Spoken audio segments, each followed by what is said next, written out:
Tourism operators across the country are reporting a decline in revenue across every major overseas market this year.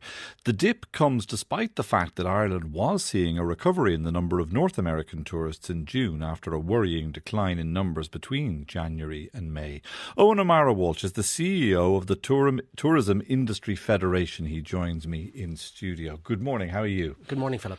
What's going on? Well, it's a tale of two halves to a certain extent, because the North American market is doing pretty well, and that's important because US, in particular, visitors spend a long time in the country, tour the regions, spend quite a lot of money. However, other markets are soft. So our other big markets traditionally are GB, France and Germany, and they're all soft, which is a concern. And the domestic market, a lot of Irish people are holidaying abroad rather than holidaying at home. So overall, it's a pretty challenging year for the Irish tourism sector. How big is the Asian market in Ireland now? You see, anecdotally, quite a lot of coaches full of Chinese tourists. Yeah, it's not particularly big. You know, it's single-digit numbers. I mean, a few years back, we had great hopes for example, the Chinese market. We had, direct air access into Dublin. COVID put paid to that, and we haven't really recovered it. So certainly, I think, looking forward, there's a need to market diversify, because we're nearly over dependent on the North American market at the moment, particularly the US market. We know with the dollar weakening, we know with the tariff tensions, we know with Donald Trump that there's no kind of, if you like, guarantee of future growth from the US market. So we do need to diversify. That includes Asia and kind of new and developing markets. But I think there's better growth prospects in continental Europe. There's a lot of French and German business we're not picking up at the moment, and of course GB, our nearest neighbour, has a lot of stuff to give us as well. Let's look to the European market in a second. On America, I was just looking at the currency charts there. When people were making their holiday arrangements back in January and February, they were getting a lot of tourism for their buck, so to speak. You might be worried about what's going to happen next year, given where the dollar is at. Exactly. The dollar has weakened, I think it's about 15% in the last 3 or 4 months. Obviously, all the tariffs we fear are going to impact on the US economy. There's kind of lots of macroeconomic and geopolitical uncertainty out there, which doesn't suit tourism. Tourism is uniquely exposed to external events. So the US market could be softer next year. Now, the good thing is that the air access is very strong, particularly with Aer Lingus. There's a lot of new transatlantic air access. Dublin is being used as a hub airport between the North American bloc and the European continent. That should be good for Irish tourism. But undoubtedly, we can't depend on a strong US market in 2026. It's pretty good in 2025, but 2026 could be more challenging. Therefore, we do need to fish from other markets. Before we talk about what other markets, what's gone wrong in Europe? Has word got out that we are one of the most expensive destinations in Europe? Well, Eurostat figures from last month, you've probably seen, we are the second most expensive country in the EU at this stage. We're a Northern European country. Thankfully, Fáilte Ireland, who do some really good work on this, they survey visitors as they leave the country. And one of the key questions is, did you find Ireland a value for money experience? And thankfully, the majority still find Ireland value for money. The big problem in Europe is the strength of the European economies. If you think about, even us coming up, deciding on holiday destinations, we look at what's in our bank account, what's in our wallet. Unfortunately, the German economy, the French economy, the British economy are all struggling, and therefore discretionary income is tighter, and therefore the second and third holiday is often sacrificed, and Ireland kind of falls into that category. So what do we need to do by way of diversification then?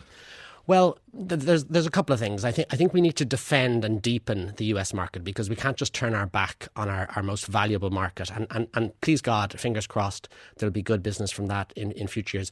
But we do need to be more active and penetrate other markets. A lot of that comes down to budget. So industry is doing their bit.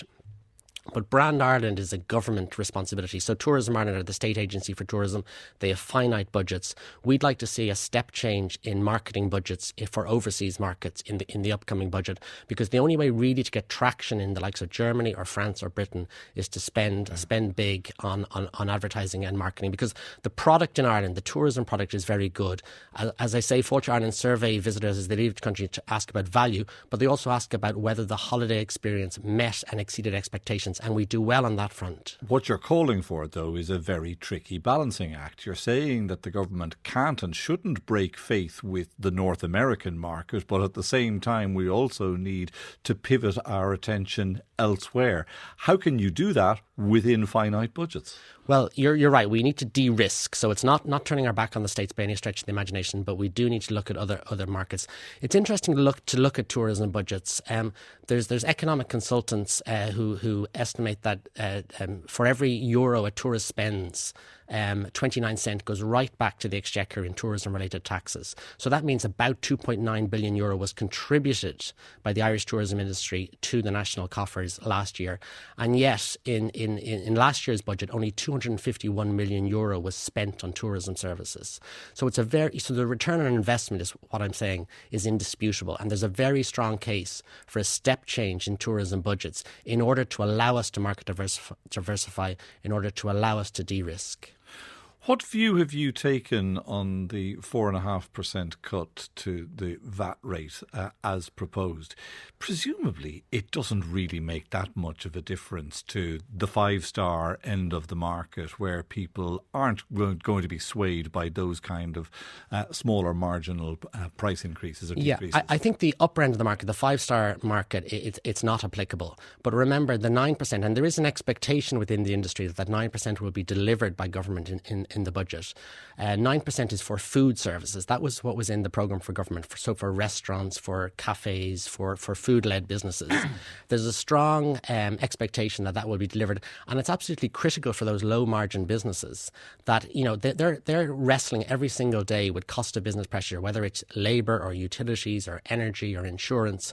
One of the few things that government can control is the VAT rate that's charged on top of all of that, and the reduction to 9% will certainly help those businesses get through what's going to be a difficult period ahead.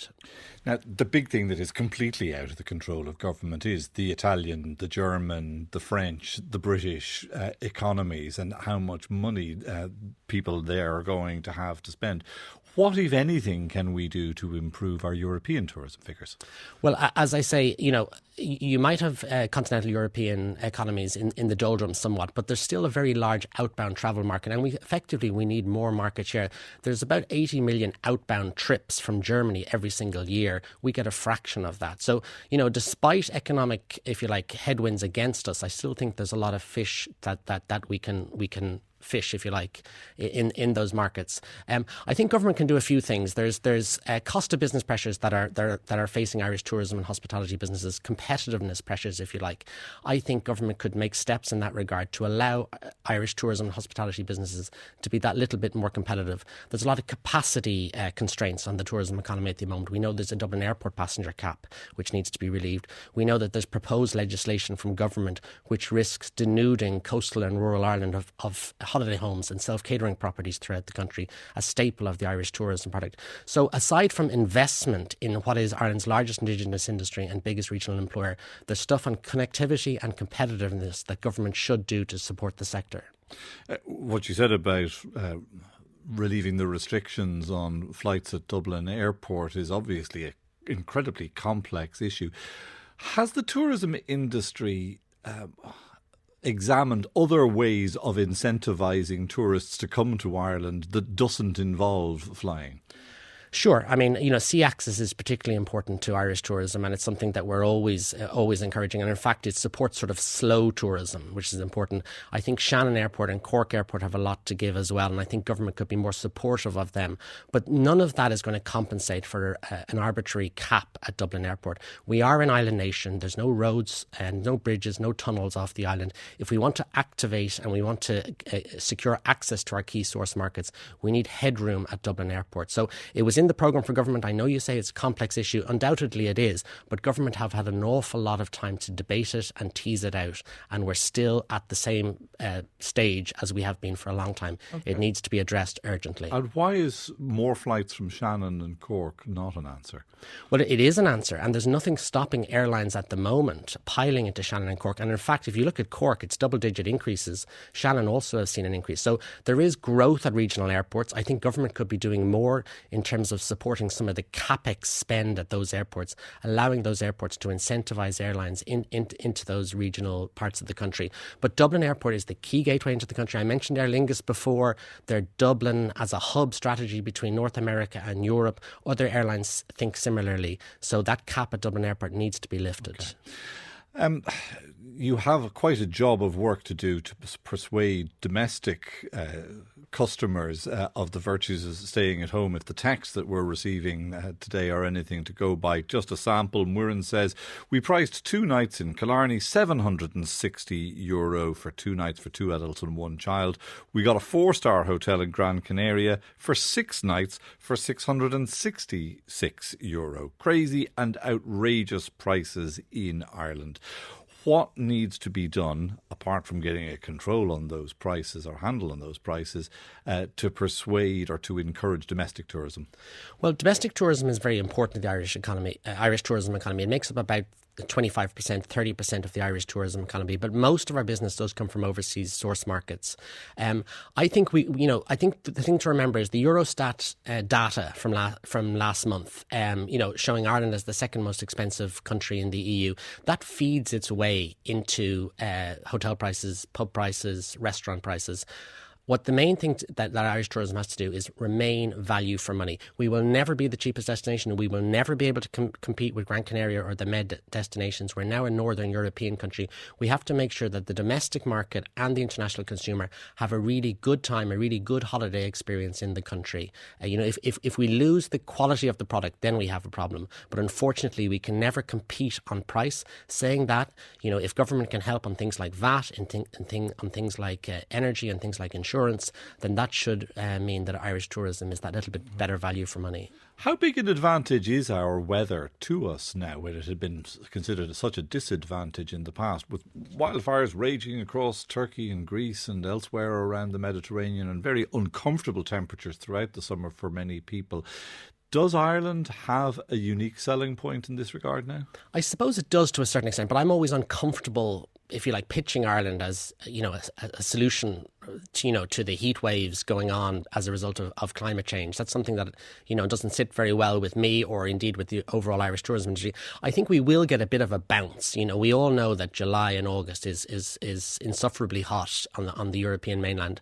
So Northern European countries like Ireland will get a bit of a bounce. But I think climate change and sustainability is the existential issue of our time. So I think all of us, including the Irish tourism industry, have got to put the shoulder to the wheel to ensure that we reduce our carbon footprint as much as possible. While also lifting the cap on flights at Dublin Airport. It's a bit contradictory, isn't it? Yeah, well, listen, we are an island nation. There's no two ways about it. On the ground in Ireland, we're doing some really wonderful stuff in terms of sustainability. You look at the Shannon river cruises, for example. There's 250 boats on the Shannon. They now all operate on hydro-treated vegetable oil rather than diesel. That means they've reduced their carbon footprint by 92%.